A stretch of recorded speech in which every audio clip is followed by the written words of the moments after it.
Primeira palabra. Exclusión.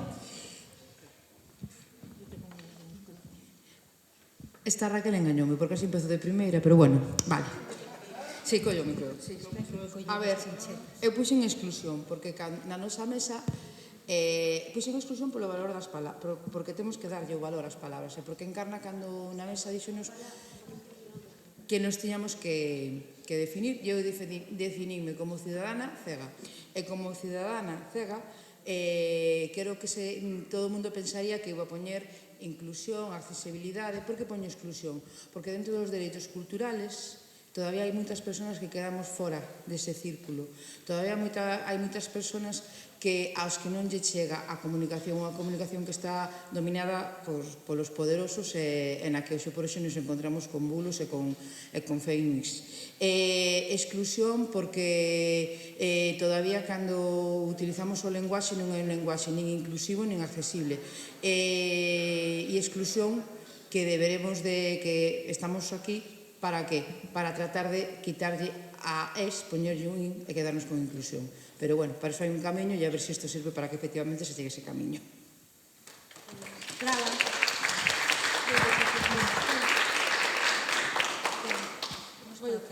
Sí, espera. Para. Sí, espera. Hai unha... No, tranqui, que ainda que queira. Toma, dalle. Tes un chisme para clavar. E aquí hai unha caixa. E se a pos dereita, mellor.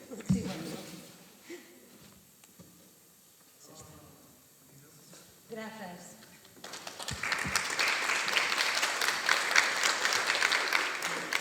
Bueno, Mario vai nos presentar a palabra que nos deixaron as compañeras de CRU que tiveron que marchar. Ai, que eu me bonca co micro, espera.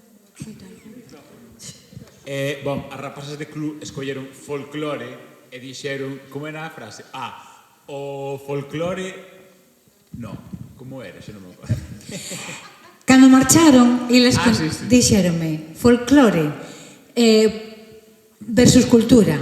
A mediación é o que diferencia o folclore da cultura. Agora ben, isto ten un contexto e eu non estaba durante o contexto, entón contao ti.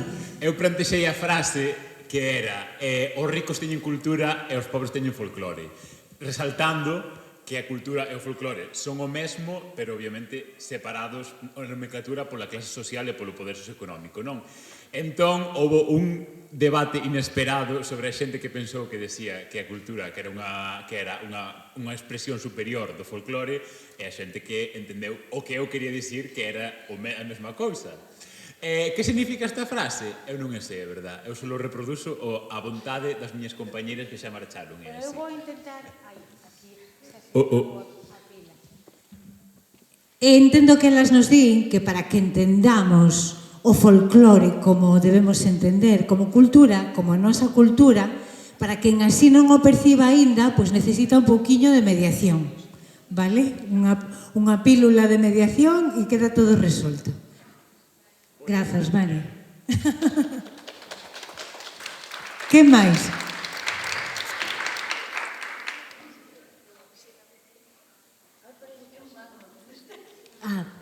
Isidro.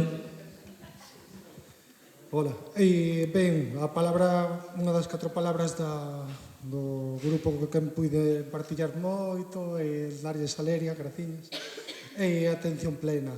Ben, na sociedade actual, pois o que a cultura a difusión en sí está sometida á dopamina, está sometida ás pantallas, entón as persoas moitas veces pérdense de acceder á cultura porque están administrando o seu cerebro pois no dedo máxico. Neste sentido, un dos dereitos do que é a desconexión digital tamén creo que inclúe, ou debería incluir, o tema da atención plena tamén para a parte creadora, que tamén foi do que falamos, que como para que exista cultura, creación, incluso desde a base, desde o poso comunitario, ten que haber ese espazo de encontro do cal moitas veces non atopamos por a coyuntura digital actual.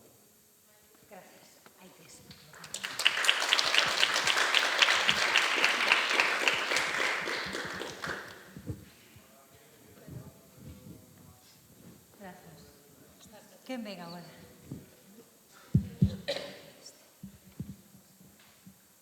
Bueno, esta é outra das palabras que escolliu o meu grupo, escoita, que pensamos que é importante porque debemos de escoitar a todos e a todas para poder democratizar e poder traballar entre todos.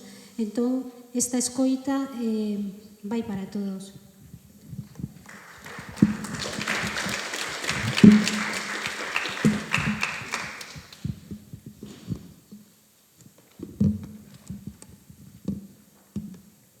Máis palabras.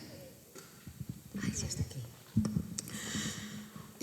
Como representante da sociedade consumidora de arte, tiñamos escoita, porque pensábamos que é unha forma de recortar a verticalidade, a escoita, non? Que se nos poda escoitar, os de arriba podan escoitarnos, pero igual poderíamos facer aquí un borrón e poner vontade, porque tamén ten que haber vontade...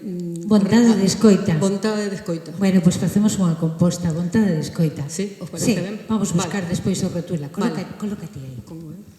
E podes coller o rotula despois e vir e interaccionamos aí como que irades. E arranxamos todo. Gracias. Paula, que nos traes?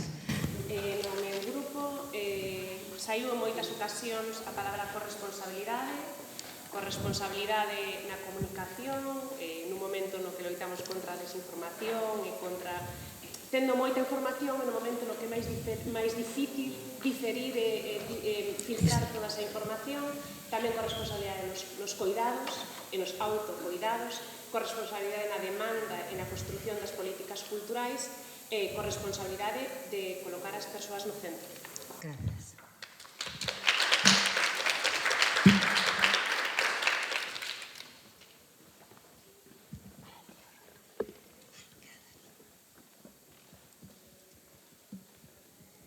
Que nos traedes? Julio e Tana. Bueno, nos estamos representando proxectos e dentro da mesa chegamos á conclusión de que dous proxectos, Proxecto EUA e Sinsal Audio, tiñamos moitos puntos en común coa experiencia. A experiencia non sei se ten capacidade para transformar socialmente a cidadanía, pero sí que é un camiño para acadar especialmente memoria. A memoria do contacto, a memoria da relación, a memoria da formación e da información, a memoria física, a experiencia física, algo que estamos botando de menos, como dicía anteriormente, debido á gran transformación que está a sufrir o noso espazo privado, o espazo público, e que vai a ser todavía moito máis perigosa no futuro inmediato. E por eso, Proxecto EUA e Sinsal Audio reivindica a experiencia das persoas e a experiencia do territorio. Xa está.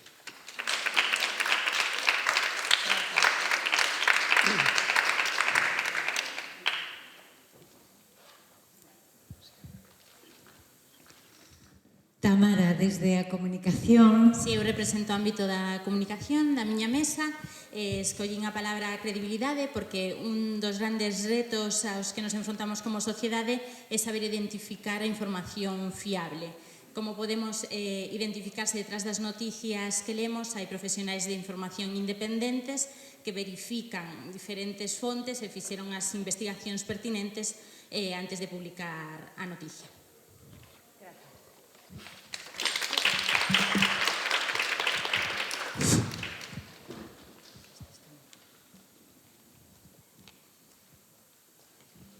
Silvia. Hola. Pois eu traía a palabra ponte, perdoade a miña falta de habilidades artísticas, non había rotos tampouco. Sí. iba a decir, porque a palabra que trouxen é ponte, a verdade é que a cultura pode ser ponte en moitas circunstancias, pero bueno, eu elexina na nosa mesa como representante institucional porque o que falamos é que as institucións temos que ser unha ponte, un vehículo entre o sector cultural e a cidadanía. Ademais, tendo a responsabilidade que temos a hora de traballar potenciando, apoiando os sectores, os proxectos culturais locais que teñan interese para o noso territorio, que ademais traballen esas miradas múltiples e que poidamos tamén na medida do posible facilitar, que de momento ainda non saliu ese tema, o acceso á cultura e a participación entendida ademais, que diso debatemos moito, pois dun xeito ambicioso, digamos, porque non é só o acceso, senón tamén a creación cultural. Así que ponte.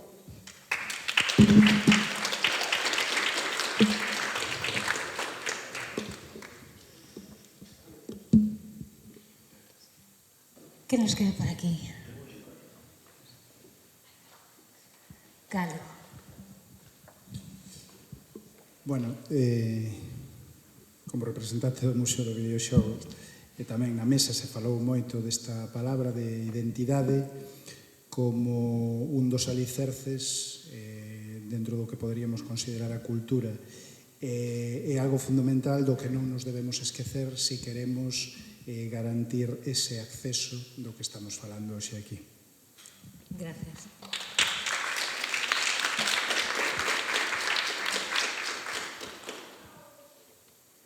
Fede. Hola. Pois nos traemos aquí isto, Xustiza, bueno, traio do grupo Xustiza Cultural. Nos parecía como unha idea moi potente cando falamos de dereitos culturais, trasladar isto que falamos de xustiza social, cando trasladamos a cultura, pois nos parecía moi potente porque ten que ver con que a cultura a facemos todas, todos, toda a comunidade, falamos moito de creación, de co-creación e de comunidade, e tamén de restauración e de igualdade. Así que nada, xustiza cultural.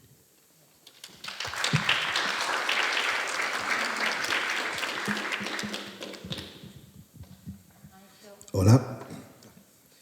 Eu elixin como representante da Ártica e sobre todo polo que falamos na mesa xa hai unha palabra que creo que nos simplifica a todos, que é a resistencia cultural. Con ela quero dicir que pese a que non teñamos os suficientes apoios, os proxectos non os vexamos totalmente viables, seguimos resistindo e seguimos actuando en consecuencia para poder leválos adiante. Con isto, quero tamén reivindicar o Museo do Videoxogo e tamén as miñas compañeras de CRU, que sobre todo falamos disto, de resistencia cultural e de identidade. Grazas. Eu espero que os dereitos culturais en algún momento nos fagan pasar da resistencia a outra etapa, para que aínda non teño nome porque non a coñezo e nunca vivín aí.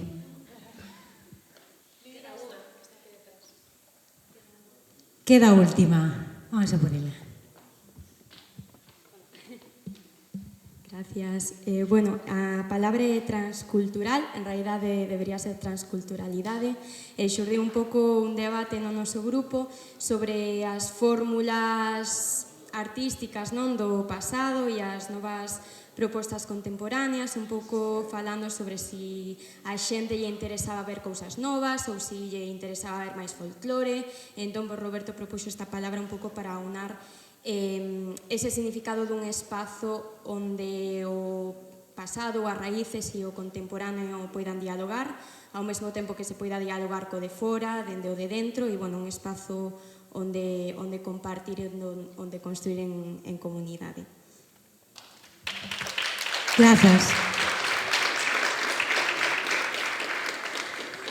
Pois eu creo que pouco máis temos que dicir. Eu, pola miña parte, só darvos os parabéns porque sodes unha comunidade, creo que xa vos podo chamar así, de luxo. Quero dicir, eu non estaba realmente á espera deste cadáver exquisito que nos encontramos aquí. Pareceme fantástico. Vou a poñer máis chinchetas para sacarlle unhas boas fotos e quedámonos con estas conclusións. Desculpas por roubarvos a tarde toda e un pouco máis. Se queredes, Encarna convídanos á xornada de interseccionalidades, desigualdades, moi interesante no Pazo de Tore, Lugo, que día? 18 de xuño.